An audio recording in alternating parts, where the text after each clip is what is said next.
Now, the South Plains first news in high definition. This is KCBD News Channel 11 at 10. We were very upset, and we felt very, very bad.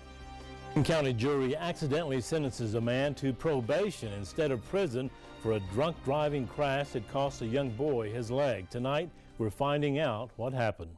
Good evening, and thank you for joining us. The Lynn County District Attorney is now appealing the sentence handed down to this man, 48-year-old Sammy Carl Williams, last month. The jury found Williams guilty of 2 counts of aggravated assault with a deadly weapon, 1 count of intoxicated assault, and 2 counts of failure to stop and render aid. But when it came time to sentence him, jury members say they got it wrong.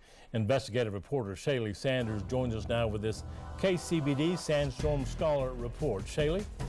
Karen and Namner, the jury wanted Sammy Carl Williams to go to prison for a decade, but they unintentionally gave him probation instead. Tonight, the foreman of the jury sits down with us to go over the sworn affidavits we obtained from every member of the jury who say this is a major injustice. When the judge started reading the sentencing, all 12, we all kind of started looking at each other and thinking, wait, I don't think this is what we meant. Jenny McClelland, foreman of the jury charged with sentencing Sammy Carl Williams. I called the bailiff to come over and said, this is a mistake. Can we stop and redo this? It was too late. It was done. They found Williams guilty of driving drunk, crashing into a Colorado family's Tahoe, and leaving the scene. But they only sentenced Williams to probation. Junior was in the middle of the road like roadkill. Back in June of 2013, Williams was driving to his Tahoe home from Lubbock when he crashed into the Tahoe along Highway 87, severely injuring 10-year-old Nicholas Mata Jr. Junior's mother was at home in Colorado when she got the call. I told him I loved him and that he was going to be okay and just stay awake and to keep talking to me until the helicopter gets there. Junior lived, but the crash took his leg. They tried to save his leg, but he was missing some bone that had flown out of his body. And his life was changed forever.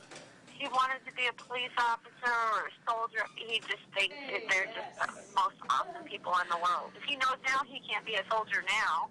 There you go. These are the thoughts that linger with the jury. You did such a great job. The Sweet family had, borrowed money to travel to Tahoe for this trial, and we just let him off. 2 of the jury members got very upset and cried because we did not intend for him to just go free. I felt sick to my stomach and wanted to vomit. It will be on my conscience. I feel this should be a mistrial. All statements from juror affidavits. We don't know how all 12 of us misunderstood the exact same way. The source of the confusion, this verdict form. The jury thought they were sentencing Williams to 10 years in prison, and they recommended probation thinking he would receive both. But what they really did is probate that 10-year sentence. It needs to be made more clear as far as if you assign this, then you can't assign this. And even after the judge knew the jury was confused, there was no change in the sentence. And that it was allowed to just continue and allowed to be incorrect. The prosecutor is appealing the judge's ruling. The decision rests with the 7th Court of Appeals. I want him to go to prison. I don't want him to be able to hurt anybody else. We found that Williams convicted of a DWI once before and attended court-mandated treatment. The DA says it could be months before the 7th Court of Appeals issues a ruling. Karen and Abner. Shaley, it's really unusual for the state to be appealing a sentence. How hopeful is the prosecutor that he'll be successful here? Well, the DA says the state has a very limited ability to appeal a case when jeopardy is attached. Now, that being said, he has filed not only an appeal but a writ addressing pre-trial issues. He says he's exhausting every appeals procedure. You can hear from both the DA and the defense attorney in this case when our investigation continues Thursday at 10. Karen and Abner. All right, thank you, Shaley.